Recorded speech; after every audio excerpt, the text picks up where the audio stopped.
इथे प्रश्न विचारलाय rewrite in indirect speech. तर डायरेक्ट हे वाक्य आहे आणि याला आपण इनडायरेक्ट मध्ये कन्वर्ट करतोय। तर इथे वाक्य काय आहे, Pitaji take back your money, I am not going to marry this man. Bholi are you crazy shouted Ramlal.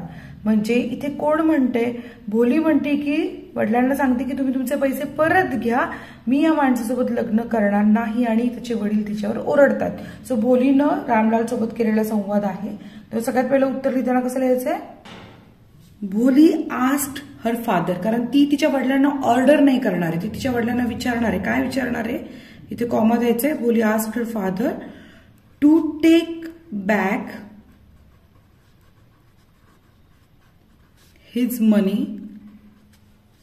आता इथे युअर मनी जो आहे, त्या युअरचं काय झालेलं आहे, तुम्ही तुमचे पैसे परत घ्या। आपण दुसऱ्याला सांगतो ना, इनडायरेक्ट स्पीच मध्ये काय असतं की दुसरा तिसऱ्याला सांगत असतो, अरे भोली असं म्हणाली होती बरं का, त्यामुळे ती म्हणते टेक बॅक हिज मनी।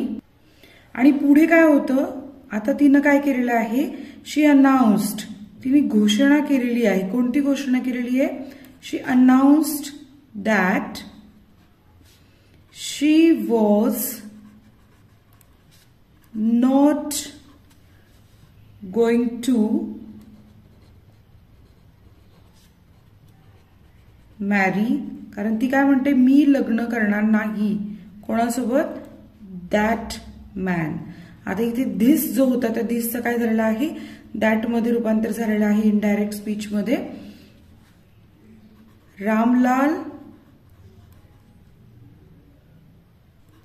शाउटेड, तो ओरडलाय ना, तो इथे बदल होणार नाहीये, शाउटेड ऍट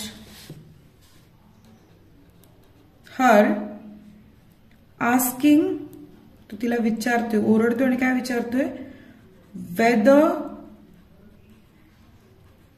शी वॉज, काळ बदललाय बघा,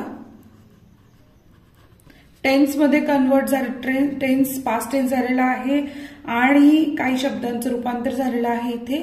अशा प्रकारे तुम्ही या प्रश्नाचं उत्तर लिहायचंय।